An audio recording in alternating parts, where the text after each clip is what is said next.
Hello बच्चों, क्या हालचाल आपके? कैसे हैं आप? रोज का सवाल आपसे, क्या करूं? कुछ मिलता नहीं। मैंने बताया आपको सोचने के लिए कि मैं सोचता हूं कि कुछ और पूछूं आपसे, बट कुछ मुझे मिलता नहीं पूछने के लिए मेरे बच्चे। खैर चलो, कोई बात नहीं, मुझे पता, ऑल इज वेल। आज हमने पिछली क्लास में एक पॉइंट शुरू कराया था डिजोल्यूशन के अंदर में, वो एक्सपेंसेज ऑन डिजोल्यूशन का। एक्सपेंसेज जो आपका पेड बाय फॉर्म था, और फिर हमने उसके बारे में बहुत सारी बातें की थी। आज उसी चर्चा को हम आगे बढ़ाएंगे कुछ और अच्छे पॉइंट्स के साथ। तो मैं एक काम करता हूँ, एक क्वेश्चन बनाता हूँ जहाँ पे हमें पीछे की बातों का कुछ रिवीजन भी हो जाएगा और क्लास आगे हमारी बढ़ भी जाएगी। एग्जाम्पल नंबर हमें याद नहीं है, अभी आप एग्जाम्पल शुरू करेंगे। मान लो ये 10th नंबर है, जो भी आपके बुक में होगा देख लेना।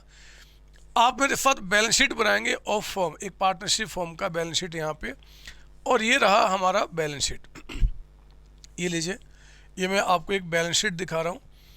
इस बैलेंस शीट के अंदर में लिखिए मेरे साथ, यहाँ पे जो पॉइंट्स यहाँ बताए जा रहे हैं उसमें कहता है कि आपका मशीन है, मशीन 2 lakhs का अमाउंट। फर्नीचर आपका है यहाँ पे, फर्नीचर 1 lakh का अमाउंट। बिल्स रिसीवेबल, BR हमारा एसेट्स होता है, 50,000 का अमाउंट। कैश कहता है आपका 70,000 का अमाउंट। एक रिवीजन है क्लास को आगे बढ़ाने के लिए। फिर आपका यहाँ पे कहता है बिल्डिंग, बिल्डिंग आपकी यहाँ पे मान लो 8,20,000 का अमाउंट। और फिर क्या लिख दूँ मैं, बताओ? काफ़ी है, जरा बताओ टोटल कितना। हाँ, एक नाम और लिखता हूँ मैं यहाँ पे, अभी जगह छोड़ देना, मत लिखो अभी नाम, पहले यहाँ लिखो आप, पार्टनर्स कैपिटल अकाउंट। मैं कुछ नए नए नाम यहाँ पे जोड़ूंगा और फिर एक्सपेंसेज को लेकर क्लास को आगे बढ़ाऊंगा। पार्टनर्स कैपिटल में एक है आपका ए, दूसरा बी। ए का कैपिटल कहता है 2,50,000 है और बी का कहता है 1,50,000। ये टोटल आपका हो गया 4 lakhs का अमाउंट। फिर यहाँ कहता है एज लोन, एज लोन ये आपका कितना ले लो, चलो 60,000 का अमाउंट है। और मेरे बच्चे यहाँ पे मैं लिख रहा हूँ बेज लोन, बेज लोन ये आपका ले लो 1 lakh का अमाउंट। सर ये क्या है? एक काम करते हैं, 1 lakh नहीं 50,000 कर दो, अभी बताऊँगा। लिख दो यहाँ पे आपका, हम बातों को ठीक से समझेंगे मेरे बच्चे। ज़रा बताओ इधर कितना निकल के आ गया। 420, 420 ऊपर वाला हो गया, 440, 1240, 1290, 12,90,000। एक बार दोबारा, 4 20 40, ठीक है। यहाँ पे आप लिखो एज लोन के बाद आपका वर्कमैन, वर्कमैन कंपनसेशन रिजर्व, ये अमाउंट यहाँ पे आपका 40,000 का है। फिर मैं एक नाम आपको देता हूँ यहाँ पे, एक नाम देता हूँ, एक नाम और कुछ दे दूँ क्या यहाँ पे? चलो एक नाम और लिख लेते हैं यहाँ इस साइड में। आपके जो डेटर्स हैं, ये चलो छोड़ो उसको, चलो छोड़ो उसको, हमने वो पॉइंट देख लिया था। फिर आप लिख दो यहाँ पे, चलो एक नाम से इन्वेस्टमेंट कर दो आप। इन्वेस्टमेंट रिवीजन कर रहे हैं ना पिछली क्लास का, 1 lakh का अमाउंट आपका, तो ये एक्चुअली 13,90,000 हो गया, 1390। और यहाँ पे कहता है इन्वेस्टमेंट फ्लक्चुएशन फंड, ये आपका 20,000 का अमाउंट है यहाँ। फिर मेरे बच्चे कहता है कि आपका प्रोविजन फॉर टैक्स, पिछली क्लास में भी ये पॉइंट हमने देखा था, ये 50,000 का अमाउंट आपका है, 50,000। और फिर यहाँ पे आपको मैं दूँ क्या नाम दे दो, चलो एक ले लो क्रेडिटर्स, कितना हो गया, 570 ना, तो 3 लाख का अमाउंट ले लो आप, 870 हो गए। और फिर आपका यहाँ पे बैंक लोन या बैंक ओवरड्राफ्ट कर दो, दोनों ठीक ही है, एक ही नाम। कितना हो गया? तो 13,90,000 में से अगर मैं इनको हटाऊं, कितना, 5 2570, 870, 870 अगर हटा दूं तो मेरे बच्चे 5,20,000 का अमाउंट निकल के आ गया, 520। इस तरीके से 13,90,000 यहाँ भी आपका अमाउंट बन गया। आप प्लीज कॉपी करो आप 3090। फिर कहता है यहाँ पर नीचे में प्रॉफिट रेशियो आपका, यहाँ कहता है कितना ले लूँ मैं, 7:3 कर लेता हूँ इस बार। कुछ भी कर सकता था मैं, बट ये बहुत लंबा बड़ा हो जाएगा, छोटा कर दूँ क्या मैं, बताओ क्या लिख दूँ मैं, बोलो बोलो, चलो मैं 4:1 कर देता हूँ, ऐसे कुछ भी हो सकता है। कहता है कि फर्म वाज डिजॉल्व्ड, और डिजॉल्व पे वो क्या क्या बातें बता रहा है, तो पॉइंट नंबर 1 लिखे आप यहाँ पे कि liability of workman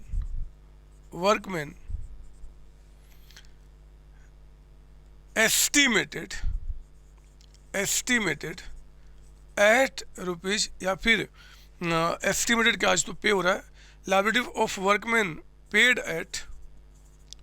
eight rupees कितना था, यहाँ 40 था ना, तो हमने 70,000 कर दिया। ये पॉइंट्स मैं करा चुका हूँ, बस उसी का क्वेश्चन आपके मेरे बच्चे। नंबर 2 कहता है कि tax liability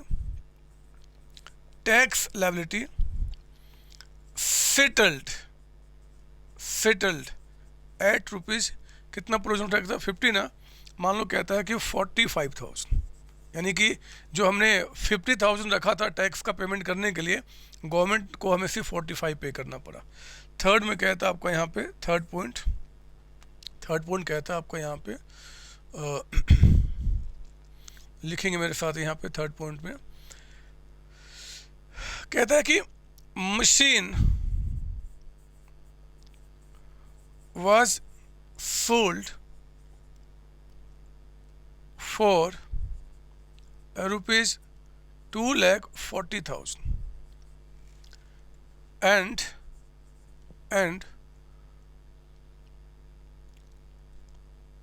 BR bills receivable, इसी में लिख रहे हैं, was discounted, या कह दो आप और अच्छा word, sold to bank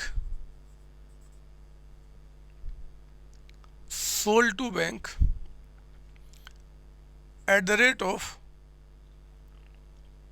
12% per annum, और कहता है period of BR 2 months। Sir मतलब लिख लो, बताऊंगा। फोर्थ पॉइंट पे आप आइए, फोर्थ पॉइंट पे कहता है इन्वेस्टमेंट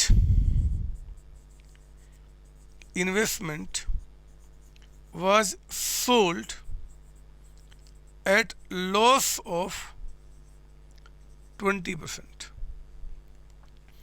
पांचवा पॉइंट लिखेंगे आप मेरे साथ यहाँ पे। पांचवा पॉइंट कहता है, पांचवे पॉइंट में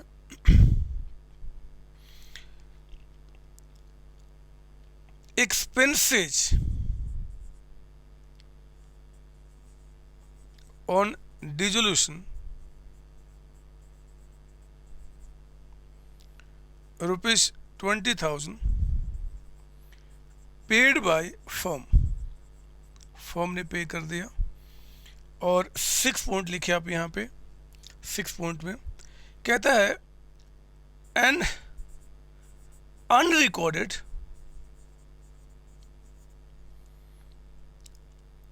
equipment costing rupees 50,000 was sold for rupees 35,000। और 7वां पॉइंट लिखेंगे आप यहाँ पे। 7 पॉइंट कहता है an unrecorded typewriter costing rupees 10,000 taken by A लिख देता हूँ यहाँ पे ए एट रुपीज 12,000 लिखो यहाँ पे 8 पॉइंट एक और बनाऊंगा, यहाँ लिख देता हूँ मैं 8 पॉइंट। कहता है unrecorded bills payable of rupees 25,000 paid by firm ने पे किया। और एक पॉइंट और बना ही लो, जब हम रिवीजन कर रहे हैं तो यहाँ पे कहता है एक और कोई, मान लो यहाँ पे कोई लायबिलिटी जी unrecorded bank loan rupees 1 lakh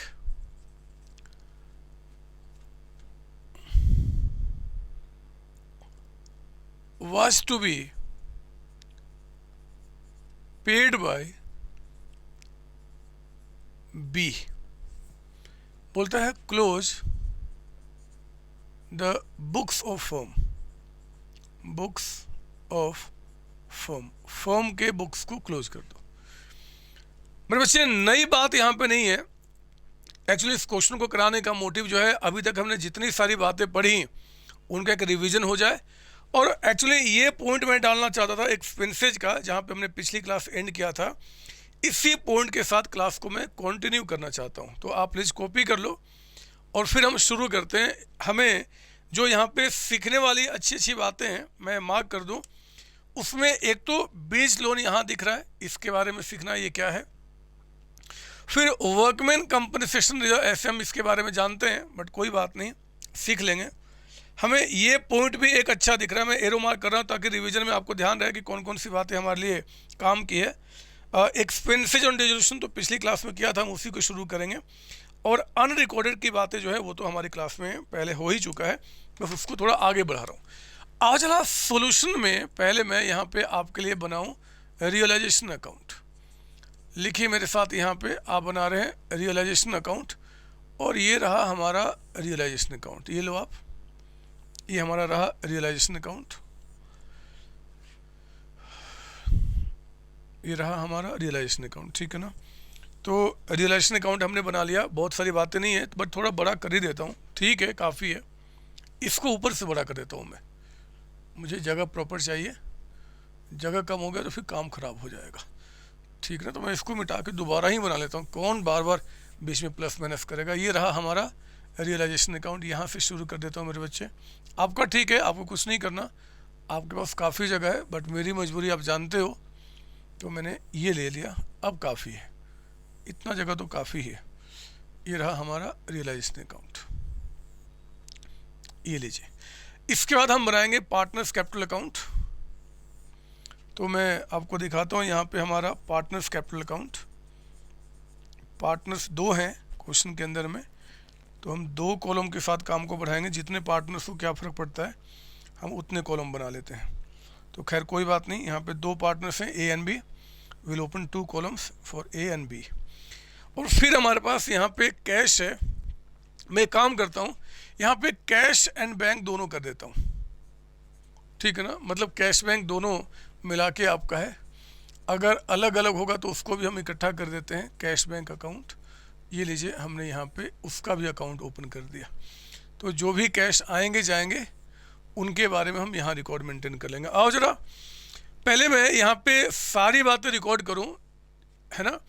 तो आप देखो, मशीन, जितने भी बैलेंस शीट में एसेट्स हैं जिनको बेचना है उसको आप यहाँ लिखो। मशीन आपका 2 लाख का अमाउंट, आपका यहाँ पे 2 लाख का अमाउंट। फिर मेरे बच्चे यहाँ पे आपका एक नाम और लीजिए, फर्नीचर है। लिखो मेरे साथ यहाँ पे फर्नीचर, वही नाम वही वैल्यू जो बैलेंस शीट में है, 1 लाख का अमाउंट। बिल्स रिसीवेबल है BR, कहता है कि 50,000, मैं समझाऊंगा इसके ऊपर में, ऐसे 11 क्लास से जुड़ा हुआ पॉइंट है। कैश बैंक जो 70 वो तो यहाँ चला गया, टू बैलेंस BD 70,000 का अमाउंट आपका यहाँ पे। फिर बिल्डिंग आपका यहाँ पे दिया हुआ है, लिख लो आप यहाँ पे बिल्डिंग ये बिल्डिंग कहता है 8,20,000 का अमाउंट है। और फिर बीज लोन अकाउंट, बहुत ध्यान से मेरी बात सुनना मेरे बच्चे। आप देखो बी का जो लोन है यहाँ पे होने का मतलब क्या कि बी ने फर्म से पैसा लिया है मेरे बच्चे, ए बी बी यहाँ पे होने का मतलब क्या, फर्म से आपने लिया है, आपने दिया नहीं है। देने वाला कौन है, ए। देखो जैसे एज लोन यहाँ दिख रहा है, यहाँ पे ए ने क्या किया है, लोन दिया है। इसका मतलब क्या होता है, आपका लोन आपका यहाँ पे फर्म ने लिया है। चलो हिंदी में क्या लिखूँ, समझ रहे हो आप। लायबिलिटी होने का मतलब क्या कि फर्म ने लोन लिया है। पर बच्चे जो लोन फर्म ने दिया है बी को या किसी भी पार्टनर को, इसका अकाउंट अलग से ओपन नहीं होता। अकाउंट किसका ओपन होता है, जो फर्म ने लोन लिया, जिसका पेमेंट करना है।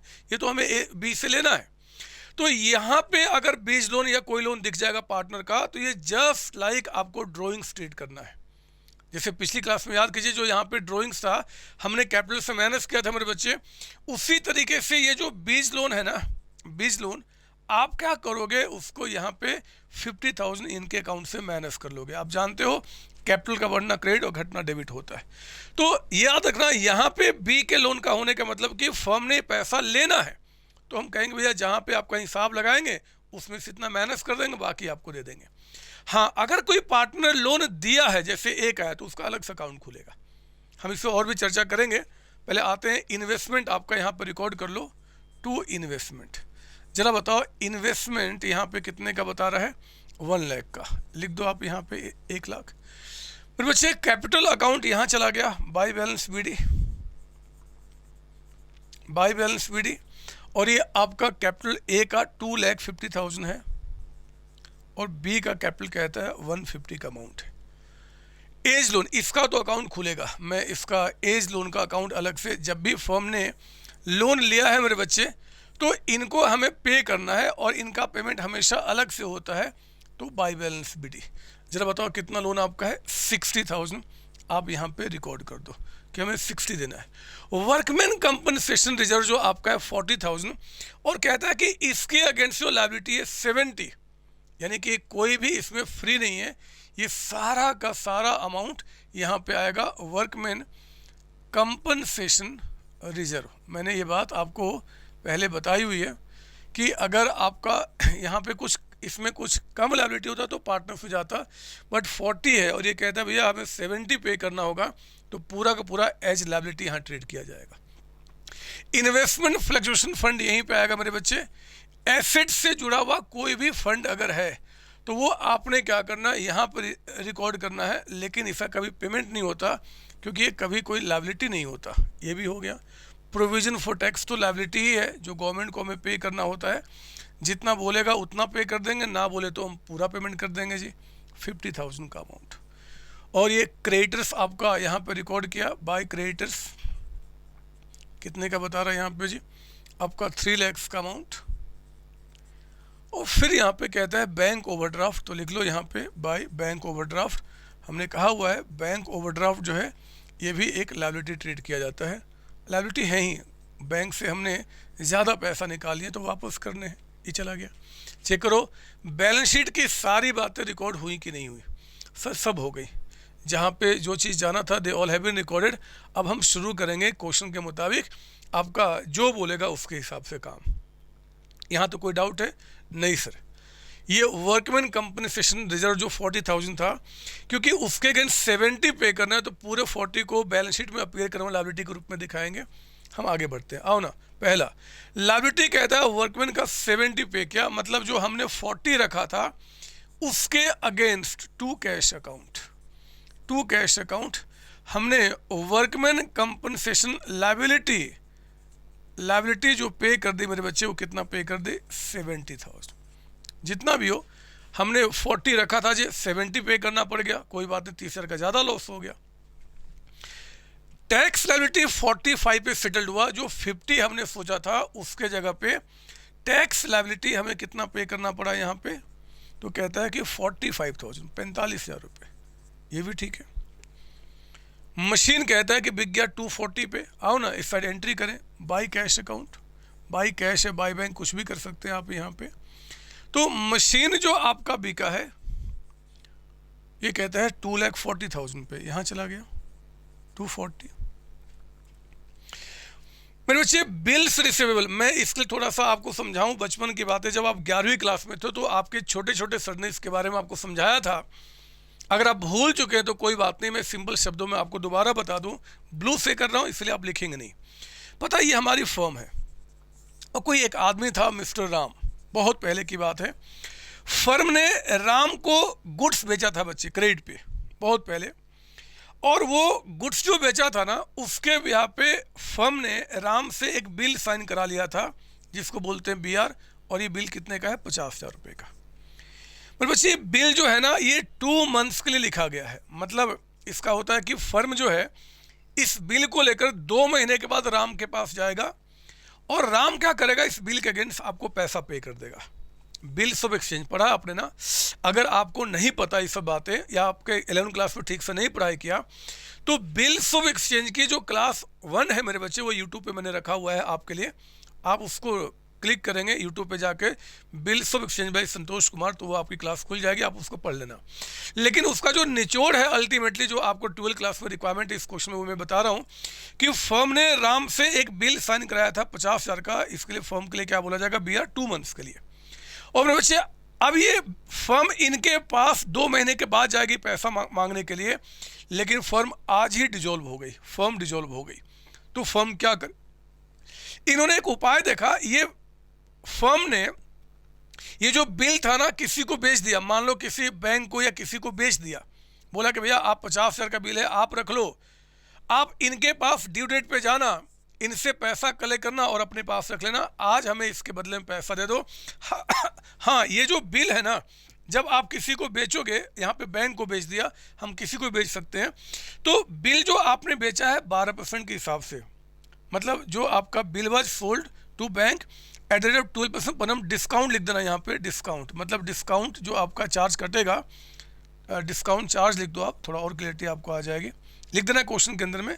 तो बीआर जो है आपने बैंक को बेच दिया 12% डिस्काउंट पे। इसका मतलब होता है कि बैंक ने क्या किया, ये जो 50,000 का बिल है मेरे बच्चे, इसमें से 12% के हिसाब से 2 महीने का उसने चार्ज कर लिया, काट लिया। मतलब 50,000 इंटू 12%, बट ये जो 12% पर एनम है, तो 2 मंथ्स यानी कि 2/12 आपका।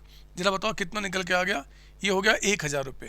यानी कि बैंक ने क्या किया, 50,000 का बिल आपसे परचेज कर लिया, 1,000 रुपये डिस्काउंट काट लिया और फिर 49,000 आपको दे दिया। इसका सिंपल मतलब होता है कि जो बिल्स रिसीवेबल हमारा है वो कितने में बिक गया? 49,000 पे। मैं काम करता हूँ, इन बातों को मैं आपको वर्किंग में दिखा देता हूँ। एग्ज़ाम में आप चाहो तो इसको वर्किंग में आप एग्जामिनर को समझा देना। मैं आपको दिखाता हूँ यहाँ पे वर्किंग। वर्किंग कहाँ बना दूँ बताओ? वर्किंग यहाँ बना देता हूँ, लिखो मेरे साथ यहाँ पे वर्किंग नोट्स नंबर 1 लिखना, cash received from bill sold या फिर डिस्काउंटेड। बिल बेच देना उसी को हम बोलते हैं बिल डिस्काउंटेड। तो कितना रिसीव किया? 50,000 का बिल था, लेकिन बैंक वाले ने 50,000 पे 12% के हिसाब से और 2 महीने का, क्योंकि 2 महीना बिल है पीरियड का जी, अभी वो चार्ज काट लिया, यानी कि 1,000 रुपये। तो हमें कितना दिया? 49,000। उसी 49 से आपने एंट्री कर दिया कि ये बिल बेचकर हमारे पास 49,000 आ गया। अच्छा पॉइंट है, मैंने डाल दिया, एग्जाम में आ सकता है। इन्वेस्टमेंट कहता है कि 20% लॉस पे बिक गया मेरे बच्चे।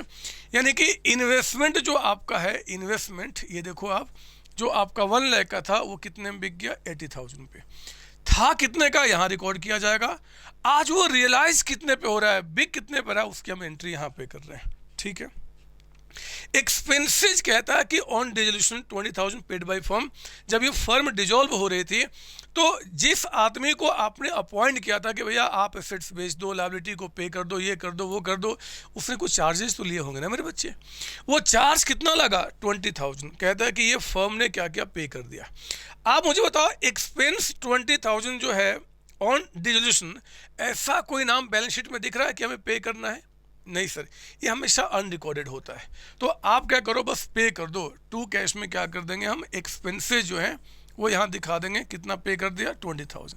आप इसकी एंट्री अलग से भी कर सकते हो टू कैश, बट क्या फ़र्क पड़ता है, मीनिंग सबका सेम है ना। यहाँ 20,000 आपका हो गया। एक तरीके से आप ऐसे समझना या किसी को समझाना कि भैया फर्म में ऐसा कोई लायबिलिटी था नहीं, इसलिए हमने यहाँ पर रिकॉर्ड नहीं किया, बट क्योंकि पेमेंट हुआ है तो हम पेमेंट यहाँ पर रिकॉर्ड करेंगे, है ना, 20,000 का अमाउंट।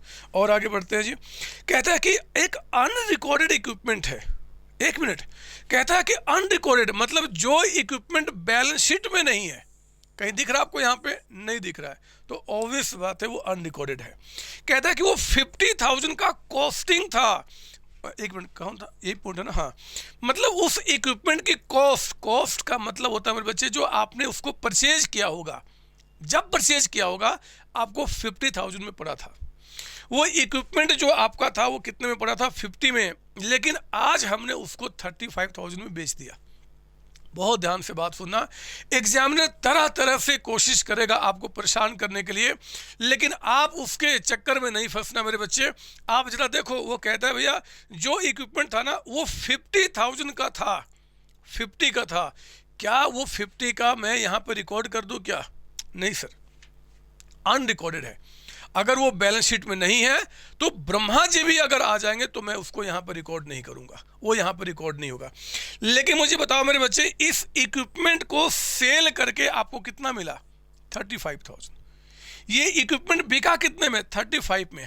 तो बस बाई कैश में आप क्या करना, इक्विपमेंट या फिर अनरिकॉर्डेड इक्विपमेंट कुछ भी आप एंट्री कितने से करेंगे, 35,000। समझ लो मेरी बात यहाँ पे। अब वो था कितने का मतलब ही नहीं बनता, नहीं बनता मतलब कितने का था। हाँ, आज बिका है, आज रियलाइज हुआ है, तो जितने में बिक गया हम उतने से एंट्री करेंगे। उसकी कॉस्ट कितनी थी नहीं थी अब क्या फर्क पड़ता है, हमारे लिए वो कितने का था, 0। हमारे पास बैलेंस शीट में नहीं था, 0, बिका 35 में, 35,000 का फायदा रिकॉर्ड होगा। सुना मैंने, यहाँ पे कोई पूछे बताओ इक्विपमेंट को बेचने में कितना का फायदा हुआ, आप कहना 35,000। वो हंसेगा आप पे कि क्या बात करते हो, अरे 50,000 का इक्विपमेंट अगर 35 में बिका तो आपको फायदा कहाँ हुआ, यहाँ तो घाटा हुआ। तो आप उसको समझाना कि देखो हंसो मत, हम यहाँ पे उस घाटे फायदे की बात नहीं कर रहे हैं, हम रियलाइजेशन पे हुए घाटे फायदे की बात कर रहे हैं। और रियलाइजेशन पे जो घाटा फायदा होता है हम वो कैलकुलेट करते समय उस एसेट्स की वैल्यू बुक में कितनी हम उससे कंपेयर करते हैं। तो जरा बताओ वो इक्विपमेंट आपके बैलेंस शीट में यानी कि बुक में कितने का था, 0 का था। 0 का सामान कितने में बिक गया आपका, 35 में, तो हम फायदा कितना रिकॉर्ड करेंगे, 35,000 रुपये। वो ये जो इन्फॉर्मेशन है ना 50,000 रुपये, मेरे बच्चे ये यूजलेस है, ये बताए ना बताए क्या फर्क पड़ता है। अगर क्वेश्चन सिर्फ कहता इक्विपमेंट अनरिकॉर्डेड सोल्ड फॉर 35 तब भी हम ऐसे करते हैं। वो कहता कि 50,000 का था बिका 35 में, तब भी यहाँ करेंगे, यहाँ रिकॉर्ड कभी नहीं होगा। अच्छा सर ठीक है, और बताओ। अगला पॉइंट कहता है एक और भी अनरिकॉर्डेड टाइपराइटर है, फिर से कहता है उसकी कॉस्ट आपका 10,000 है। क्या 10,000 कहीं पे दिख रहा है, नहीं सर, यूजलेस इन्फॉर्मेशन है। बताओ ये कौन लेके चला गया, ए, कितने में बिका, 12,000 में। तो ठीक है, अगर कैश में बिकता तो बाई कैश करता। अगर ए लेके चला गया, थोड़ा जगह छोड़ के मैं लिख देता हूँ यहाँ पे, बाई एज कैपिटल अकाउंट। अगर कोई एसेट्स बिक गया तो बाई कैश, पार्टनर लिया तो बाई कैपिटल अकाउंट। और ये क्या लेके चला गया जी, टाइपराइटर, ब्रैकेट में लिख दो यहाँ पे टाइपराइटर। आप मुझे बताओ टाइपराइटर गया कितने में, 12,000 में, तो 12,000 का। अगर कोई पूछता कि जरा बताओ टाइपराइटर पे फायदा आपको कितना हुआ, तो आप कहना उसको 12,000 रुपये। आप बोलना इस टाइपराइटर की बुक में वैल्यू कितनी है, 0। हम घाटे फायदे हमेशा बुक वैल्यू से कंपेयर करते हैं मेरे बच्चे इस रिलेशन के टाइम पे। तो बुक में 0 था, बी का 12,000 रुपये में, हमें फायदा कितने का हो गया, 12,000 का। अगर कोई कहता है कि नहीं जी 10 का सामान 12 में बिक गया, तो बोलना ठीक है, लेकिन उसकी बात पे ध्यान मत देना। आप कहना यार जो बुक में है ही नहीं, जो बुक में है ही नहीं वो 12,000 में बिका है, यानी कि हमें 12,000 का फायदा हुआ। और यहाँ पे साक्ष्य भी है मेरे बच्चे, 0 का सामान 12 में बिका तो 12,000 का फायदा निकल के आ जाएगा। कहने का सिर्फ इतना मतलब है, ये कॉस्टिंग जो आपको बताता है ये कोई काम का नहीं। आज बस इतना बताओ वो बिका कितने में। तो जो भी अनरिकॉर्डेड होगा उसकी कॉस्ट बता दे, बुक वैल्यू बता दे, मतलब नहीं, बस बिका कितना उससे एंट्री करते हैं। और हाँ, कहता है कि एक अनरिकॉर्डेड बिल्स पेबल भी है, मतलब लायबिलिटी कहीं दिख रहा है बीपी, नहीं सर। वो कहता है कि 25,000 रुपये फर्म ने पे कर दिया, तो कैश के अंदर में लिख दो यहाँ पे बिल्स पेबल कितना जी, 25,000। अब ये कहता है इसके बुक में इतनी वैल्यू, कुछ भी मतलब नहीं बनता, बस जितना पे किया वो बताओ। फिर एक बैंक लोन भी है मेरे बच्चे 1 लाख का। फर्म ने एक लोन लिया था, हो सकता है जब बैलेंस शीट बना था उसके बाद लोन लिया होगा और कुछ समय के बाद ही फर्म डिजोल्व होगी। तो कहता है कि जो 1 लाख रुपए का लोन है वो बी कहता है कि कोई बात नहीं मैं पे कर दूंगा। जरा बताओ ये जो लोन आपका 1 लाख रुपए का है वो है किसका, बी का कि फर्म का? सर ये फर्म का है, फर्म की लायबिलिटी है। तो फर्म की जो लायबिलिटी है मेरे बच्चे वो अगर बी पे करेगा तो फर्म क्या करेगा, पहले उस लायबिलिटी को बी के नाम पे ट्रांसफर करेगा, थोड़ा जगह छोड़ के, टू बीज कैपिटल अकाउंट। यानी कि फर्म ने क्या कहा कि भैया जो अनरिकॉर्डेड है, मतलब जो यहाँ पे नहीं है, आखिर उसका पेमेंट तो हुआ, तो मैं 1 लाख से यहाँ पेमेंट करूंगा। और क्योंकि ये पेमेंट फर्म ने नहीं किया है, ये पेमेंट बी करेगा, तो फर्म उतना पैसा किसको दे देगा, बी को, कि भैया ठीक है आपने पे किया ना, हमसे इतने पैसे ले लो और आप आगे पे कर देना। तो यहाँ पे क्या हुआ जी, इसमें बोल दिया टू बी, ताकि बी के अकाउंट में ऐड हो जाएगा बच्चे, और जब बी का हिसाब लगाया जाएगा तो ये 1 लाख भी उनको पे कर दिया जाएगा। ठीक है, और ये लिख देता हूँ मैं यहाँ पे, आपका क्या था ये, बैंक लोन। तो ये बैंक लोन था, जो कि यहाँ पे कुछ भी कह सकता है एग्जाम में, आप कॉन्सेप्ट स्ट्रॉन्ग रखो ना, बाकी कुछ है नहीं, सारी बातें खत्म हो चुकी है, सारी बातें। मेरे बच्चे अगर किसी एसेट्स के बारे में क्वेश्चन बिल्कुल साइलेंट है तो हम नहीं देखेंगे, क्योंकि वो जीरो पे बिकते हैं। जैसे कि मशीन बता दिया, फर्नीचर नहीं बताया, छोड़ दो, नहीं बिका, मतलब नहीं बिका। बी आर बिक गया, बिल्डिंग नहीं बताया तो मतलब नहीं बिका। सर क्या बात कर, तो बिल्डिंग में नहीं बिकेगा? अरे छोड़ो ना, आप क्वेश्चन में आ जाओ, इतने इमोशनल क्यों होते हो? टूट गया होगा बिल्डिंग, वो जैसे फॉर्म बंद हुआ भगवान जी ने अर्थक्वेक डाला होगा, बिल्डिंग बिल्कुल खत्म, कुछ भी हो सकता है, उतना चक्कर ना लो। हमने बिल्डिंग के बारे में कहीं कुछ नहीं बोला ना, नहीं तो नहीं बिका, बस खत्म करो काम अपना। और उसके बाद इन्वेस्टमेंट के बारे में बता ही दिया। हाँ, लायबिलिटी को चेक करेंगे, ये 40 का पेमेंट 70 हो गया, ये तो कोई लायबिलिटी ही नहीं है, कभी पेमेंट ही नहीं होगा, इसका पेमेंट आपका हो चुका है। क्रेडिटर्स जो 3 लाख के थे उनके बारे में क्वेश्चन साइलेंट है, तो आप उनको पे कर दो। क्रेडिटर्स को हमने कितना पे कर दिया, 3 लाख का अमाउंट। और बैंक ओवरड्राफ्ट जो है मेरे बच्चे, बैंक ओवरड्राफ्ट 520, इसके बारे में भी क्वेश्चन साइलेंट है। ये तो बैंक लोन था तो उसका भी पे कर दो, लिख दो यहाँ पे बैंक ओवरड्राफ्ट, शॉर्ट में ओडी लिख देता हूँ मैं यहाँ पे। अमाउंट कितना, 5,20,000। अगर किसी लायबिलिटी के बारे में क्वेश्चन आपको नहीं बताता तो पूरा पेमेंट किया जाएगा। अब बिलीव करो मैं बहुत टफ क्वेश्चन करा रहा हूँ, और ये टफ कहाँ है, ये तो वही बातें बार बार रिपीट हो रही, थोड़ा सा ऐसे कर लो, थोड़ा सा वैसे कर लो, कॉन्सेप्ट तो वहीं पे आके रुक रहा है मेरे बच्चे। आप जरा बताओ ये अमाउंट बाहर कितना चला गया, तो 70,000 प्लस 45,000 प्लस आपका 20,000 प्लस यहाँ पे 25,000 और प्लस आपका 3 लाख लायबिलिटी का जो पेमेंट हुआ है और 520 का अमाउंट। तो मेरे बच्चे ये टोटल आ गया 9,80,000। 980 का आपने पेमेंट किया है। एक बार चेक कर लो कैश हमारे पास कितना है जी, एसेट्स बेच के 2,40,000 प्लस 49,000 प्लस आपका 80,000 और प्लस आपका 35,000। एक काम करूं क्या, एक्चुअली मेरा एक पर्पस था जो पर्पस पूरा नहीं हो पा रहा है। मैं ना सिर्फ एक काम करूंगा, ये जो बिल्डिंग है ना बच्चे 8,20,000 का, इसको भी बेचने की एंट्री करूंगा, मतलब क्वेश्चन में एक पॉइंट ऐड करूंगा।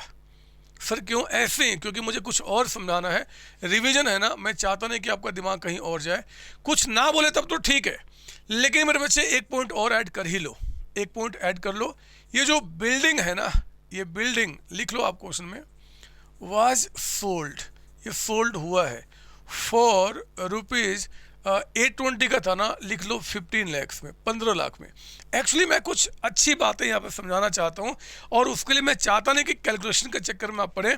तो आप बस एक काम कर लो, यहाँ पे इस बिल्डिंग को भी बेचने की, बिल्डिंग यहाँ तो ऑलरेडी लिखा ही था, आज जितने में बिक गया वहाँ की एंट्री यहाँ लेकर आ जाओ। बिल्डिंग कितने बिक गया जी, 15 लाख में। समझ लो मेरी बात ना, ये इसलिए कर रहा हूँ ताकि आपका कॉन्सेप्ट जो है वो ख़राब ना हो, है ना। पहले भी ठीक था बट ऐसे लिखो आप। अब बताओ कितना हो गया, तो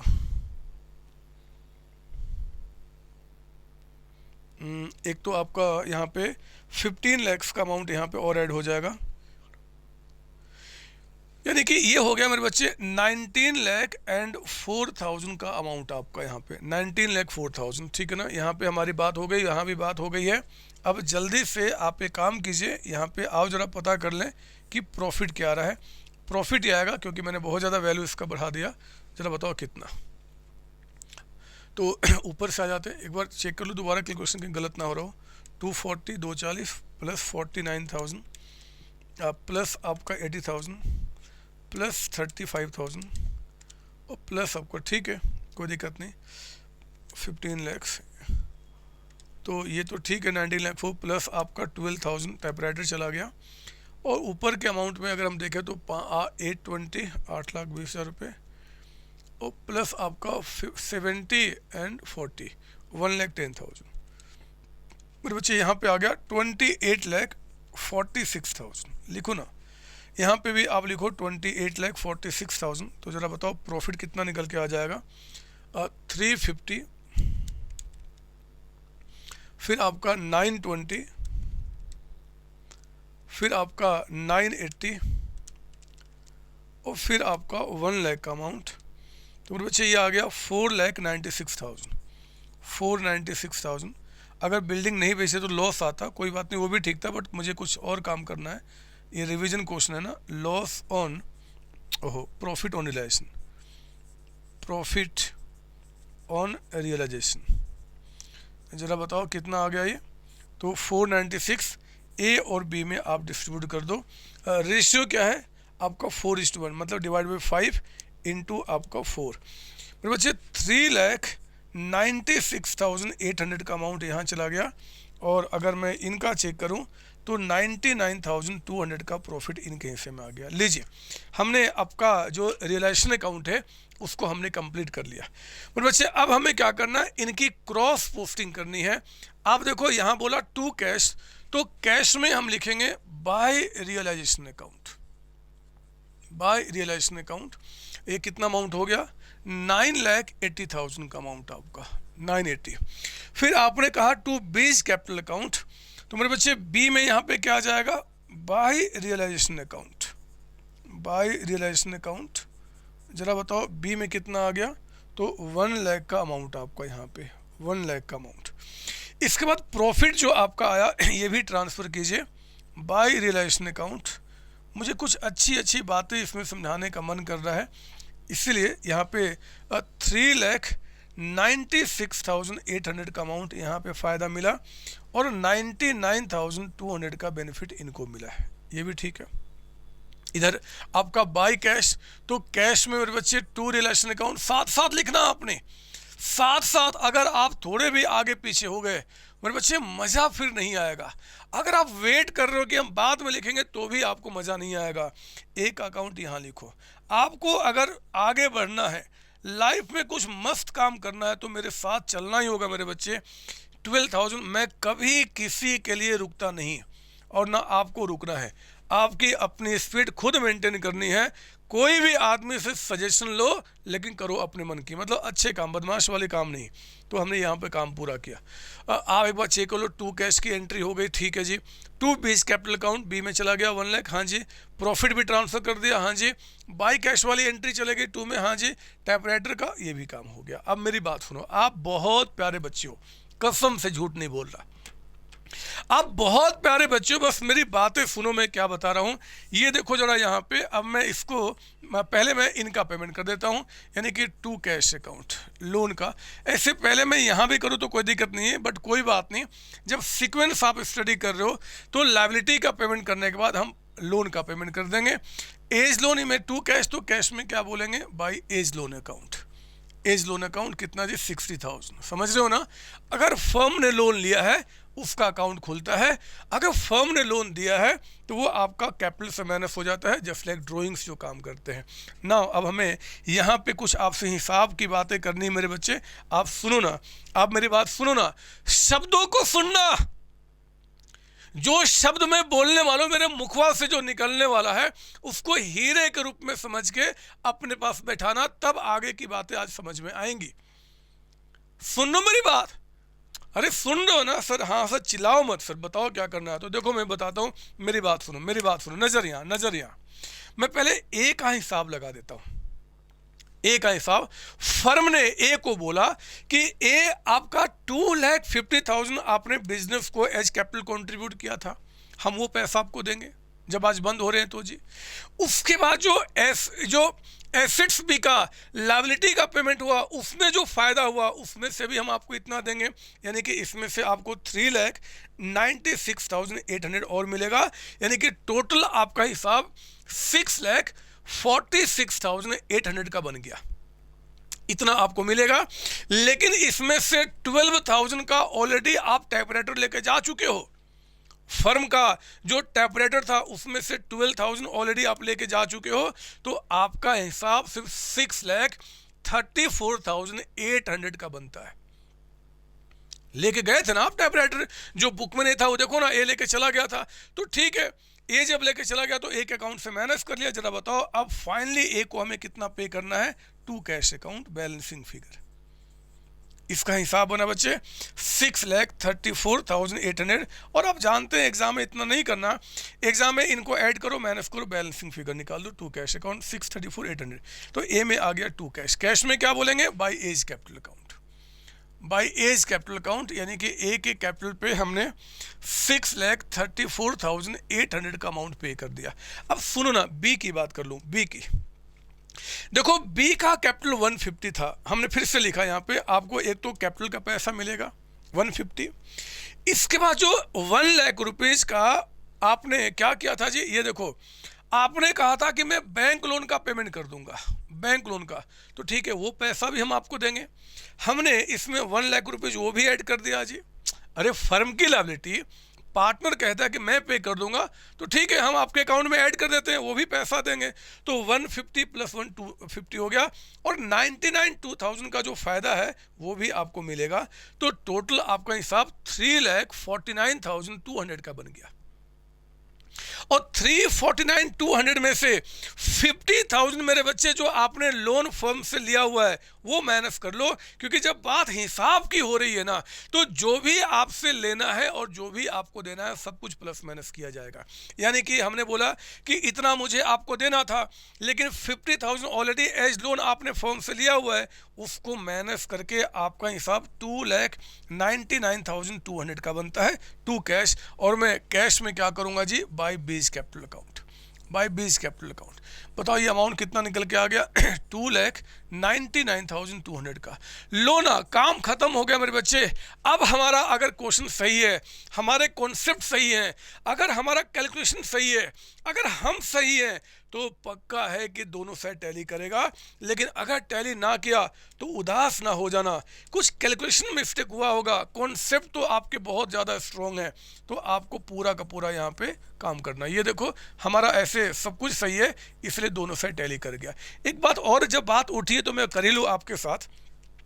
अक्सर देखा गया है जब आपकी कॉपियाँ चेक होती हैं तो होता क्या है कि अगर कोई क्वेश्चन मान लो आप कर रहे हो और सपोज दैट यहाँ पे टैली नहीं किया, तो आप ना वहाँ पे कसम खा लेते हो एग्जाम में कि हम तो इसको टैली कराने के बाद ही आगे बढ़ेंगे। अगर टैली किया तो ठीक, अदरवाइज हम अगला क्वेश्चन करेंगे नहीं, और पूरा समय एग्जाम का एक ही क्वेश्चन में आप गंवा देते हो। ऐसा नहीं करना होता। एग्जाम में आपको एक मंत्र देता हूं मेरे बच्चे, अगर मान लो एग्जाम में कहता है कि 6 क्वेश्चन करने हैं, पहले ऊपर में ध्यान से पढ़ो कितने क्वेश्चन करने होते हैं। अगर कहता है कि 6 क्वेश्चन करने हैं तो हमें 6 करने हैं। अगर मान लो ये पहला ही क्वेश्चन हो गया, मान लो एक बात कर रहा हूं, पहला क्वेश्चन हो गया और करते करते आप आए और यहां पे आंसर आपका मैच नहीं किया, अगर यहां पे आंसर मैच नहीं किया तो आप इस क्वेश्चन को चेक करने में समय बर्बाद मत करना मेरे बच्चे, क्योंकि क्वेश्चन में जो मार्किंग होता है ना एग्जाम में, हम पॉइंट वाइज करते हैं। अगर आपका ये टैली नहीं किया तो कोई बात नहीं, कुछ गलती हुआ होगा तो आधा एक नंबर कटेगा, बाकी नंबर तो मिलेंगे। आपका टारगेट पहले अब इस क्वेश्चन के बाद आगे के 5 क्वेश्चन को करना होगा। आप अगले क्वेश्चन पे जाओ, मान लो भगवान न करे कि उसका भी दोनों साइड टैली नहीं किया, कोई बात नहीं, अगले क्वेश्चन पे जाओ, और ऐसे करते करते सारे क्वेश्चन पहले खत्म करो। अगर आपने ऐसा कर लिया तो 100 में कम से कम 90 प्लस तो आएंगे ही आएंगे। अगर आपका सब कुछ, क्योंकि मैं जानता हूं आपके कॉन्सेप्ट स्ट्रॉन्ग है, एग्जाम में कुछ गलतियां अगर हुई होंगी तो कैलकुलेशन मिस्टेक हुआ होगा। हमें भी पता होता है कि कैलकुलेशन मिस्टेक से मार्क्स बहुत ज़्यादा नहीं काटना, आधा एक नंबर काटा जाता है। इसलिए आपका सारा क्वेश्चन अटेम्प्ट करना है। ऐसा नहीं कि भैया हम तो नहीं कसम खा लेंगे, हम तो आसाराम बापू बन चुके हैं कि हम तो साधु बन के ही दिखाएंगे और हम क्या करेंगे जी, हम जब तक ये सही नहीं होगा हम आगे बढ़ेंगे नहीं। ऐसा नहीं करना मेरे बच्चे, आपको सारे क्वेश्चन कर लेने हैं। हाँ, जब सारे क्वेश्चन खत्म हो गए, अभी भी आधा घंटे का समय बचा हुआ है, तो आप इसके आंसर को चेक करना शुरू करो। क्या गलती की आपने? गलती मिल गई, छोटी गलती है यहीं पे सुधार लो। बड़ी गलती है, बहुत बड़ी गलती, कई चीजें आपने छोड़ दिया है, तो बिना इसको काटे बगैर आप आगे इसको दोबारा सॉल्व करो। बिना इसको काटे बगैर, काटना नहीं स्टार्टिंग में, बिना काटे बगैर इसका सॉल्यूशन दूसरा रेडी करो। अगर बेल बजने के पहले वो सॉल्यूशन अगर आपका पूरा कंप्लीट हो गया तब इसको काट देना। अगर बेल बजने के पहले वो सॉल्यूशन भी आपका रेडी नहीं हो पाया तो सेल्फ जज करना कि किस में ज़्यादा मार्क्स मिलेंगे। अगर लगता है कि यार मेरा ये ठीक है, कंप्लीट है, थोड़े से मार्क्स कटेंगे, तो इसको छोड़ के वो लास्ट में जो किया था उसको काट देना। अगर लगता है कि ना ना ना उसमें ज़्यादा अच्छे मार्क्स मिलेंगे तो इसको काट देना, उसको छोड़ देना। लेकिन दोनों को बिना काटे बगैर छोड़ दिए तो काम खराब हो जाएगा, फिर ना यहाँ मार्क्स ना वहाँ मार्क्स। इसलिए ज़्यादा स्मार्ट नहीं बनना कि कोई बात नहीं, मान लो क्वेश्चन 12 नंबर का है तो यहाँ भी 10 नंबर आ जाएगा, वहाँ भी 10 नंबर आ जाएगा, तो 100 में आपके 108 नंबर आ जाएंगे। ऐसा नहीं होता, ऐसा नहीं होता। इसलिए दिमाग को बिल्कुल शांत करते हुए काम करना है, ठीक है ना। ये सब तरीके मैं आपसे शेयर करते रहूँगा, चिंता ना करो, लेकिन फ़िलहाल इसकी कॉपी कर लो। हो गया सर, हो पता है एक्चुअली क्या हुआ, अभी तक हमने जितनी स्टडी की थी ना उन सब का मैंने आपको रिवीजन करा दिया। अब मेरा काम जो ये एक्सपेंसेज वाला जो पॉइंट है ना बच्चे, इसमें कई तरीके से एग्जाम में क्वेश्चन बनते हैं, मुझे वो आपको अब समझाना है, मुझे वो समझाना है। और देखो मैं अब कैसे समझाऊंगा। पीडीएफ से दिक्कत हो रही है बच्चे कोई? अगर मेरे जो लेक्चर आप स्टडी कर रहे हैं, चाहे वो आपका रेगुलर क्लास का हो, चाहे वो आपका रिवीजन क्लास का हो, अगर आपको मेरे पीडीएफ से पढ़ने में आपको परेशानी हो रही है तो मेरे बच्चे इस वीडियो में जो नंबर डिस्प्ले कर रहे हैं ना, आप उन पे कॉल करके मेरी बुक, हार्ड बुक मंगा सकते हैं, 11 क्लास 12 क्लास। इस बुक को मैंने बहुत ही बेहतर तरीके से डिज़ाइन किया है। जितने भी important questions past year question आए हैं या आगे फ्यूचर में बन सकते हैं, सबको मैंने कवर किया है। आपके जो टीएस गिरवाल जो आपके स्कूल में चलते हैं, डीके गोयल जी का बुक चलता है, उनके भी जो अच्छे अच्छे क्वेश्चन है मेरे बच्चे, उन सारे कॉन्सेप्ट को मैंने यहाँ पे कवर किया हुआ है। क्या थ्योरी क्या प्रैक्टिकल, जो भी सैम्पल पेपर आपके एग्जाम के टाइम पे आपको रिवीजन करना है, स्टडी करना है, each and every concept I have covered in this books आपका। तो आप इससे स्टडी कीजिए और बहुत ही नॉमिनल चार्ज पे आप चाहे तो इन नंबर पे कॉल करके अपने घर पे बाय कुरियर इस बुक को मंगा सकते हैं। मेरी टीम आपके पास इस बुक को पहुंचाने की जिम्मेदारी उठाएगी। मेरे बच्चे, जो रेगुलर क्लासेज आप मेरे चैनल पे देख रहे हैं या ऐप पे देख रहे हैं, या फिर जो रिवीजन लेक्चर देख रहे हैं, उन सबको मैंने इन्हीं बुक से स्टडी किया, इन्हीं बुक से पढ़ाया एक्चुअली आपको।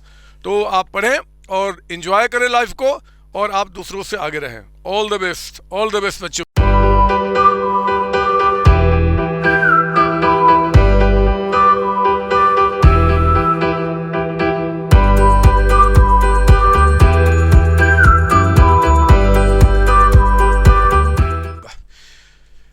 हेडिंग डालेंगे आप, हेडिंग डालिए आपका केसेस, हेडिंग डाल दें आप, नया पेज ले लो। Related to expenses on dissolution. क्या क्या केस बन सकते हैं सर? इसको मिटा दूं? ना ना ना, मुझे यहीं पे दिखाना है। पहले आप लिखो ना यहाँ पे केस नंबर वन कहता है कि एक्सपेंसेज ऑन डिसोल्यूशन रुपीज कितना पे किया था इस क्वेश्चन में? 20,000 कहता है पेड बाय फर्म। बोलता है बताओ इसकी एंट्री क्या होगी। तो क्या करना जरा बताओ। अगर मैं इसका एंट्री दिखाऊं सॉल्यूशन के अंदर में, तो हमने क्या किया, realisation account debited to cash account, यानी कि हमने कहा कि भैया फर्म ने पे किया तो फर्म के पास से कैश चला गया, ये 20,000, और ये 20,000 एक्सपेंस हम कहाँ रिकॉर्ड करेंगे? रियलाइजेशन अकाउंट में। ये हमने क्या किया, रियलाइजेशन अकाउंट में रिकॉर्ड कर दिया, ताकि रियलाइजेशन अकाउंट में नेट घाटा फायदा हमारा निकल के आ जाए। हो गई एंट्री हमारा। ये हुआ ना बच्चे, फर्म का एक्सपेंस है तो फर्म ने क्या किया, अपने रियलाइजेशन में डेबिट कर दिया एंड कैश चला गया। ये जो था यहाँ पे केस नंबर 2 पे। अब आइए, एक क्वेश्चन और बनता है इस तरीके का। कि expenses on dissolution ₹30,000 paid by मैं राम दे देता हूं, राम, या फिर इसी क्वेश्चन में अगर बात करें तो पेड बाय ए कर दो। ए कौन है, ब्रैकेट में लिख दो यहां पे पार्टनर। अब सुनो मेरी बात, इसका मतलब होता है कि जरा बताओ एक्सपेंसेस ऑन डिसोल्यूशन 30,000 एक्सपेंस किसका है, ये एक्सपेंस किसका है, ए का है कि फर्म का है। मतलब ये पार्टनर के घर का है। जैसे मान लो हमने और आपने मिलकर एक फर्म स्टार्ट किया, बहुत ध्यान से मेरी बात सुनना, हम जब भी कहते हैं ना बच्चे फर्म, तो फर्म का मतलब क्या, हम दोनों को मिलाकर एक फर्म बनी हुई है। तो जरा बताओ, दो बातें होती है, एक तो फर्म की बात है जी जो हम लोग देख रहे हैं यहाँ पे, एक मेरा घर भी तो है, आपका भी तो घर है, मेरे घर में भी कई सारी बातें होती हैं। मैं आपको बताऊं, मेरा 2 बैंक अकाउंट है, एक कॉन्सेप्ट ऑनलाइन क्लासेस जो मेरी फर्म है मेरे बच्चे, इस फर्म के अंदर भी मेरा एक अकाउंट है और मेरा एक पर्सनल अकाउंट भी है, पर्सनल मेरा एक अकाउंट भी है। जब फर्म का रेंट पे करना होता है, फर्म की सैलरी पे करनी होती है, तो कॉन्सेप्ट ऑनलाइन क्लासेस के नाम से जो बैंक अकाउंट है मैं वहां से पे करता हूं, क्योंकि फर्म के खर्चे हैं। लेकिन जब मुझे अपने बच्चों का, मुझे अपने बेटी का अगर मान लो फीस पे करना है, मुझे मान लो गुब्बारा खरीदना है, मान लो मुझे कुछ खिलौने खरीदने हैं, चॉकलेट खरीदना है, तो मैं क्या फर्म के अकाउंट से खरीदूंगा? ना, अपने पर्सनल अकाउंट से परचेज करता हूं, क्योंकि मेरा घर का खर्च है। और मान लो मैं और आप मिलके एक पार्टनरशिप फर्म चला रहे हैं, मान लो मैं और आप मिलके फर्म चला रहे हैं, और वहां पे मान लो चॉकलेट जो मैंने अपने बच्चे को खिलाया, अगर वो भी मैं फर्म के अकाउंट से पे कर दूं तो आपको गुस्सा नहीं आएगा कि यार घर का खर्च बिजनेस में क्यों दिखा रहे हो, यहां से क्यों पे करो, हम भी तो यहाँ पे पार्टनर है। समझ लो मेरी बात ना, फर्म अलग है, पार्टनर अलग है। फर्म के खर्चे अलग है, पार्टनर के खर्चे अलग है। फर्म का एग्जिस्टेंस अलग है, पार्टनर का एग्जिस्टेंस अलग है। तो जरा बताओ मुझे, यहां पे डिजॉल्व कौन हो रहा है, ए हो रहा है कि फर्म हो रही है? सिर्फ फर्म हो रही है, उसके 30,000 रुपए एक्सपेंस हो गए, 30,000 एक्सपेंस हो गए। तो जरा बताओ ये 30,000 पे किसको करना था, किसको करना था? सिर्फ फर्म को पे करना था। जब खर्चे फर्म के तो फर्म पे करेगी, लेकिन किसने पे कर दिया? ए ने। तो पता फर्म क्या बोलेगी, वो कहेगी भैया ये मेरा क्या है, रियलाइजेशन अकाउंट। मैं आपको यहाँ पूरा लिख दूँ ठीक से, ये हमारा क्या है, रियलाइजेशन अकाउंट। अगर फर्म कहती है कि भैया ए ने कहा कि ठीक है मैं पे कर देता हूँ, तो पता फर्म क्या करेगी फिर यहाँ बोल देगी क्या जी, टू एज कैपिटल अकाउंट। कितना आपका? 30,000। अगर फर्म ने पे किया तो कैश बोलेगी, अगर ए ने पे किया तो ए। पता इससे क्या होगा, ध्यान सुनना मेरी बात। फर्म कहती है कि भैया हमने तो 30,000 रुपये अपने एक्सपेंस रिकॉर्ड कर दिए, एक्सपेंस तो मेरा हो गया। हाँ ये मैंने पे नहीं किया, क्योंकि ये ए पे कर रहा है, या ए ने पे किया, तो उतना पैसा मैं किसको दूंगा? ए को। समझ लो ना, अगर हम दोनों ने मिलकर कोई काम स्टार्ट किया है और इस पे खर्चे हो रहे हैं, वो मैंने पे कर दिया, तो मैं फर्म से उतना पैसा लूंगा ना बच्चे। यानी कि हमने क्या किया, एक्सपेंसेज में मैं इन शॉर्ट में कहना चाहता हूं कि अगर फर्म पे करेगी तो टू कैश, फर्म ने पे किया तो हमने क्या लिखा यहाँ पे जी, अगर फर्म ने एक्सपेंसेज पे किया तो टू कैश, जो यहाँ देखा आपने। लेकिन कोई पार्टनर अगर पे कर देगा तो हम क्या बोलेंगे? To partners capital account. तो एंट्री क्या बन गया? एंट्री लिखिए यहाँ पे, आपका एंट्री क्या हो गया? रियलाइजेशन अकाउंट डेबिटेड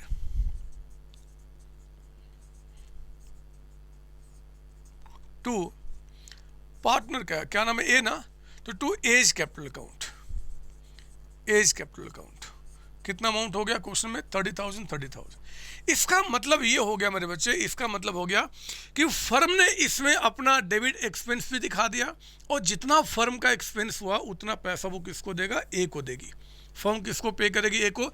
इससे क्या होगा, ये 30,000 ए के हिसाब में ऐड हो जाएगा, और जब लास्ट में पेमेंट किया जाएगा तो वो भी मिलाकर आपको पे कर दिया जाएगा।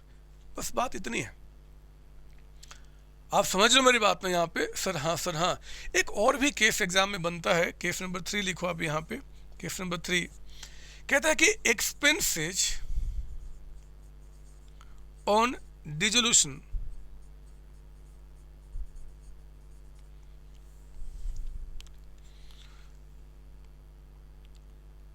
वाज टू बी, या ऐसे लिखो आपका ए कौन है यहाँ पे? पार्टनर है। मैं नया केस बना रहा हूँ, partner took responsibilities ए जो पार्टनर है took responsibility of dissolution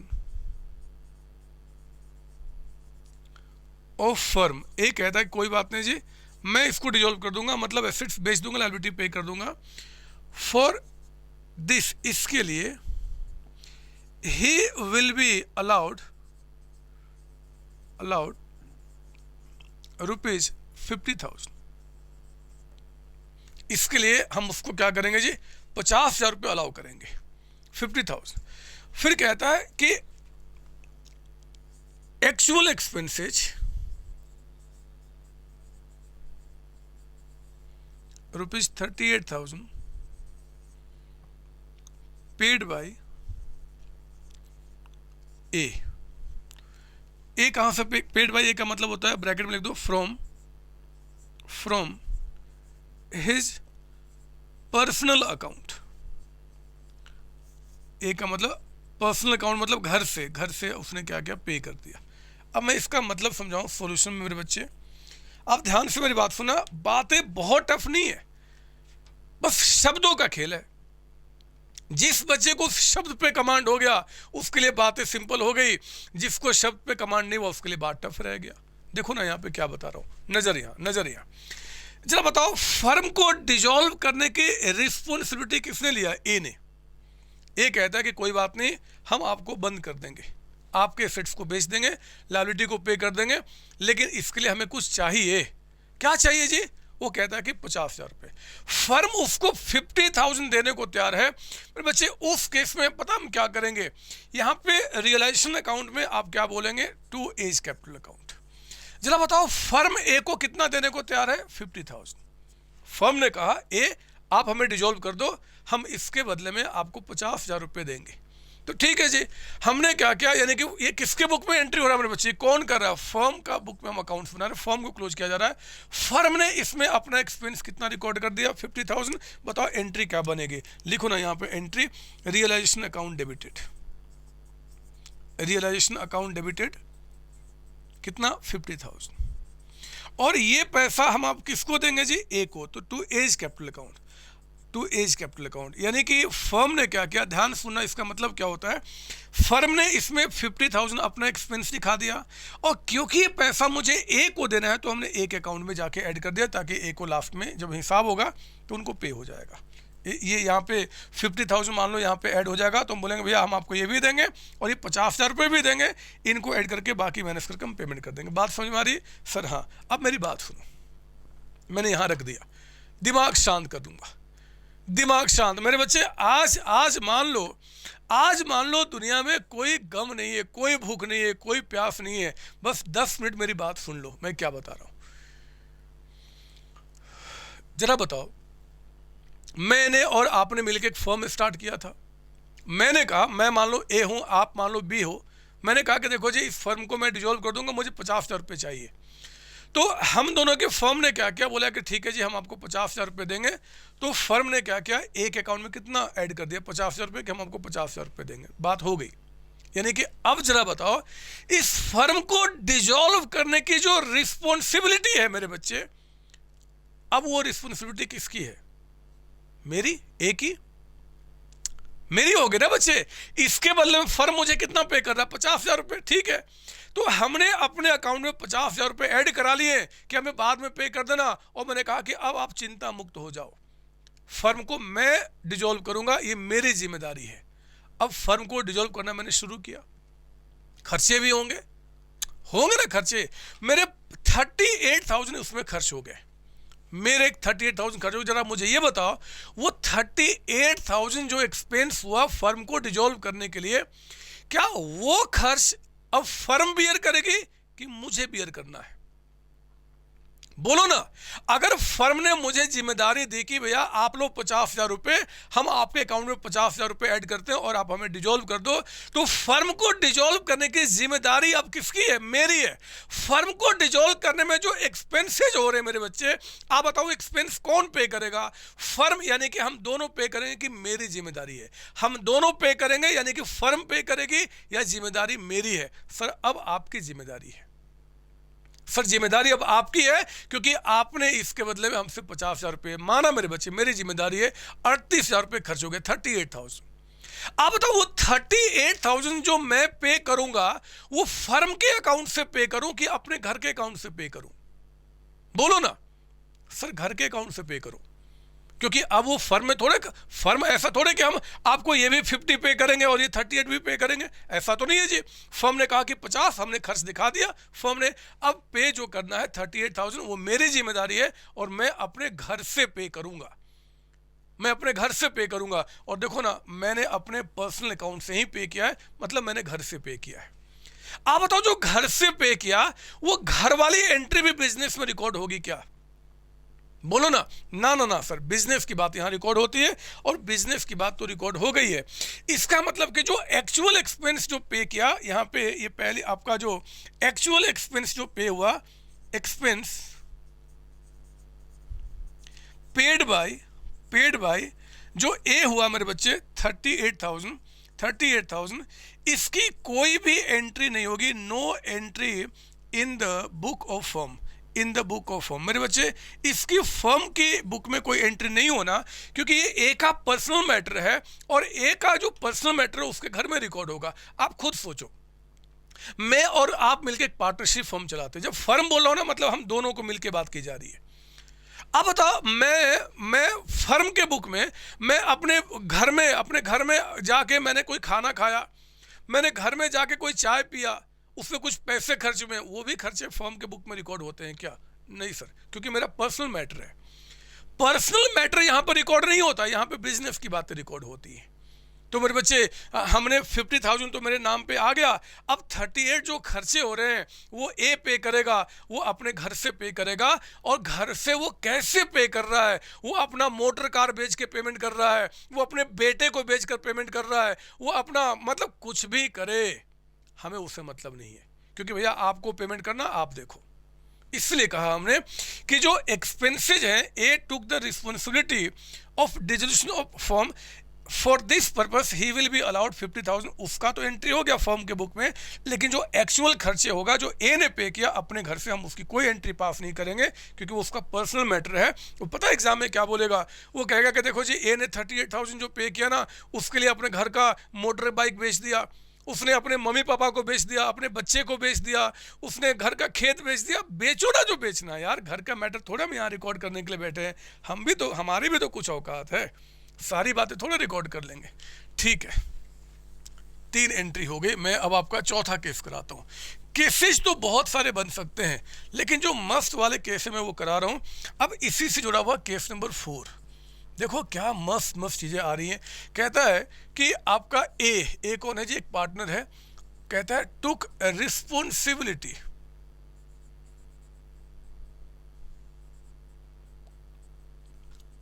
of dissolution of partnership जो फर्म है, इसको डिजोल्व करने का उसने रिस्पॉन्सिबिलिटी लिया। Full stop. कहता है फॉर दिस पर्पस, इस पर्पस के लिए, for this purpose he will be allowed rupees 80,000, 80,000 रुपये उसके लिए अलाउ किए जाएंगे। मतलब फर्म ने कहा कि भैया हम तो आपको 80,000 देंगे, अब जो खर्चे होंगे आप सोचना। अब ए ने क्या किया, लिखता है यहाँ पे एक्चुअल एक्सपेंसेज रुपीज मान लो 72,000 पेड बाय ए फ्रॉम, रुक जाओ, अब यहाँ पे रुक जाओ और मेरी आंखों में आंखें डाल के मुझसे बात करो। अब सुनो मेरी बात, जरा बताओ, फर्म ने जो डिजॉल्व होना है उसके बदले में वो कितना पे करेगा ए को, फर्म ने ए को कितना देना है 80,000। तो पहली एंट्री तो पक्का है, लिख दो यहाँ पे सॉल्यूशन में कि फर्म ने यहाँ पे रियलाइजेशन अकाउंट को डेबिट करना है। एक्सपेंस है ना बच्चे, एक्सपेंस बढ़ना डेबिट है और उसको हमने क्या किया, इसमें डेबिट कर दिया कितना 80,000 जितना आपको मिलेगा। और ये पैसा क्योंकि फर्म ने ए को देना है तो हमने क्या बोल दिया टू एज कैपिटल अकाउंट। हमने रिस्पॉन्सिबिलिटी जो है मेरे बच्चे हमने ए पे शिफ्ट कर दिया तो रिलेशन टू ए अकाउंट। ये पहली एंट्री हमारी कंप्लीट हो गई। नाउ बी, अब मुझे बताओ ये जो एक्चुअल एक्सपेंस 72,000 हुआ ये कौन पे करेगा? सर ये ए पे करेगा। आप बताओ ए कहां से पे करेगा? सर अपने घर से पे करेगा। अगर वो अपने घर से पे करेगा तो क्या कोई आप एंट्री करोगे फर्म के बुक में? नहीं सर, क्योंकि फर्म का जो काम था वो हमने रिकॉर्ड कर लिया। ठीक बोला आपने, बहुत मस्त तरीके से बताया। लेकिन मेरे बच्चे ए ने एक गेम खेला, पता है क्या कहता है कि ये जो आपका एक्चुअल एक्सपेंस 72,000 है ना, paid by A from firms account, firm के अकाउंट से उसने पे कर दिया। लो जो 72,000 ए ने अपने घर से पे करना था उस बदमाश ने वो 72,000 फर्म के अकाउंट से ही पे कर दिया। ये तो गलत हुआ। मैंने आपने मिलकर एक पार्टनरशिप स्टार्ट किया था, हम दोनों ने मिलकर डिसाइड किया, हम दोनों मतलब फर्म ने डिसाइड किया कि मैं उस फर्म को डिसॉल्व करूंगा और इसके लिए मुझे कितना मिलेगा 80,000 हमारे अकाउंट में ऐड कर दिया गया। अब जो एक्चुअल खर्चे होंगे वो तो मेरी जिम्मेदारी थी, लेकिन वो खर्चे भी मैंने बिजनेस के अकाउंट से पे कर दिया। तो हुआ क्या मेरे बच्चे, ध्यान देना, क्योंकि बिजनेस के अकाउंट से फर्म के अकाउंट से पे हो गया तो फर्म के पास से कैश चला गया टू कैश अकाउंट। कितना कैश चला गया 72,000। क्या ये 72,000 जो यहाँ पे फर्म के अकाउंट से पे कर दिया गया, क्या ये फर्म का दोबारा एक्सपेंस दिखाऊं? क्या ये दोबारा फर्म का एक्सपेंस होगा? नहीं सर, ये एक्सपेंस नहीं, एक्सपेंस तो 80 जो रिकॉर्ड हो चुका है मेरे बच्चे। अगर एक्चुअल एक्सपेंसेज ए ने फर्म के अकाउंट से पे कर दिया तो फर्म क्या करेगी, ये ए का ड्रॉइंग्स ट्रीट करेगी, ए का ड्रॉइंग्स, और ये ए के कैपिटल में से माइनस हो जाएगा, एज कैपिटल अकाउंट डेबिट हो जाएगा 72,000। सर इसका मतलब क्या हुआ, मैं आपको यहां समझाता हूं, यहां आपको अच्छा लगेगा क्योंकि मैंने ए का बना के रखा हुआ अकाउंट आपका यहां पे, मैं आपको यहां पे दिखाऊं ए का। देखो इसका मतलब क्या हुआ, मैं यहां से भी दिखाता हूं सारी बातें लिखते हुए, देखो जरा अच्छा लगेगा आपको। हमने कहा relation to A's capital account, यानी कि यहां पे क्या बोला जी, टू एज कैपिटल अकाउंट, कितना अमाउंट 80,000। इससे क्या हुआ कि ए के अकाउंट में हमने क्या किया, यहाँ पे आपका इसी एंट्री को देखो 80,000 ऐड कर दिया। हमने कहा कि देखो ए 2.5 लाख रुपए आपको ये मिलेगा 250 और 80,000 आपको ये मिलेगा, 80,000 आपको ये मिलेगा जो आपको हमने कमिट किया है। लेकिन ए ने क्या किया 72,000 फर्म के अकाउंट से पे कर दिया।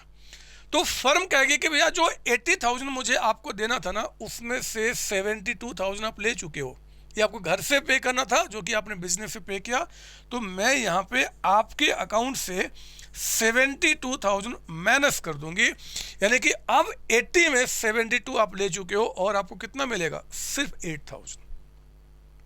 समझ लो मेरी बात, क्योंकि जो आपका घर का भी खर्च था वो भी बिजनेस से पे कर दिया। तो घर का यानी कि पर्सनल कोई भी खर्च अगर बिजनेस से पे करोगे it's your drawings, and drawings हम आपके अकाउंट से क्या करेंगे, माइनस कर देंगे। तो यहाँ पे A's capital account debited to cash account हो जाएगा। अगर वो अपने घर से पे करता कोई एंट्री नहीं बनती, घर का मैटर है, लेकिन बिजनेस के अकाउंट से पे कर दोगे तो भैया बिजनेस में जब हमने खर्च दिखा दिया था फिर भी आपने हमारे घर अकाउंट से पे किया तो कैश तो गया, उतना हम अपना ड्रॉइंग्स मान लेंगे, एक अकाउंट से माइनस कर लेंगे। यही सब बातें होती है मेरे बच्चे, बातें यही सब होती है। आप सुन लो मेरी बात।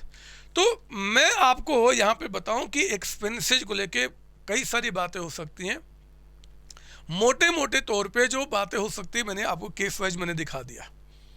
अगर कुछ और बातें होती तो हम क्वेश्चन में प्रैक्टिस के साथ देखेंगे, लेकिन मोटे मोटे तौर पे इतनी बातें होती हैं। वो इन्हीं बातों को घुमा घुमा के ऐसे बोलेगा वैसे बोलेगा कुछ भी बोलेगा, क्या फ़र्क पड़ता है, हम कर लेंगे। आप प्लीज़ यहाँ तो कॉपी कर लो। हो गया सर, आगे बताओ। आज नहीं मेरे बच्चे, आज अब नहीं, क्योंकि हमारा टाइम भी ख़त्म हो गया है। मैं अब तो अगली क्लास में बहुत प्रॉपर तरीके से बुक में एंट्री करने वाला हूँ। और आपको दिखाऊंगा यूं चुटकी बजाते बजाते हम लोग क्या करेंगे, अब इस चैप्टर को फिनिश करेंगे। आपको नहीं पता कि 95% तक क्वेश्चन की प्रैक्टिस हमारी हो चुकी है, 95% तक कॉन्सेप्ट हमारे खत्म हो चुके हैं। खैर बाकी बातें अगली क्लास में आप प्लीज़, क्योंकि अगली क्लास में विल स्टार्ट आपका making practice of books question. तो what you have to do, you have to make full revision of the first class till the coming today's class. आपको पूरे क्लास का रिवीजन कर लेना है और फिर हम क्या करेंगे, अगली क्लास में प्रोसीड करेंगे बुक के अंदर में मेरे बच्चे। तब तक आप सबको bye bye tata, bye bye tata, bye bye tata, thank you. Hello बच्चों, कैसे हैं आप? रेगुलर क्लासेस, रिवीजन लेक्चर्स और जितने भी मेरे टेस्ट हैं आप बहुत अच्छी तरीके से अटेम्प्ट कर रहे हैं और आप आगे बढ़ रहे हैं। लेकिन मेरे बच्चे, मेरा सपना सिर्फ और सिर्फ आपको ही पढ़ाना नहीं है। मैं चाहता हूं कि इंडिया का एक एक बच्चा जो कॉमर्स के अंदर में है, जो कॉमर्स को सिलेक्ट किया है या जो चूज करने वाला है, वो सिर्फ और सिर्फ संतोष सर के अकाउंट्स को पढ़े। सच बोल रहा हूं, मैं खुल के बोल रहा हूं, यही मेरा सपना है। और इस सपने को मेरे बच्चे मैं अकेला पूरा नहीं कर सकता। जो क्वालिटी एजुकेशन हमारे बच्चों को चाहिए 11th क्लास 12th क्लास में, इवन एट जीरो कॉस्ट, आप जानते हैं कि मैं कोई चार्ज आपसे नहीं ले रहा। ये जीरो कॉस्ट में अगर दुनिया के कोने कोने में पहुंचाना है तो इसकी जिम्मेदारी मुझे अपने साथ साथ मुझे अपने बच्चों यानी कि आप पे शिफ्ट करनी पड़ेगी और आपको भी जिम्मेदारी उठानी पड़ेगी। आपके जितने भी फ्रेंड्स हैं, आपके जितने भी रिलेटिव्स हैं, मैं नहीं जानता कैसे, लेकिन सबके पास ये बात पहुंचाना पड़ेगा कि संतोष सर की क्लासेस बिल्कुल फ्री है, आप उनको पढ़ें और पढ़ के एग्जाम को प्रॉपर तरीके से दें। किसी भी ट्यूशन की रिक्वायरमेंट नहीं है, किसी भी ट्यूशन की रिक्वायरमेंट नहीं मेरे बच्चे। एक एक कॉन्सेप्ट को, एक एक थ्योरी को, एक एक प्रैक्टिकल को मैंने कवर किया, आप इस बात को जानते हैं। आगे का बेड़ा आपको उठाना पड़ेगा। इस इंडिया में जितने भी कॉमर्स के बच्चे हैं उनको बताना होगा कि आप संतोष सर के चैनल पे आएँ और 11th 12th क्लास की एक एक क्लास को प्रॉपर तरीके से स्टडी करें। आपको ये करना पड़ेगा और करना पड़ेगा, ये करना पड़ेगा मेरे बच्चे। All the best, thank you.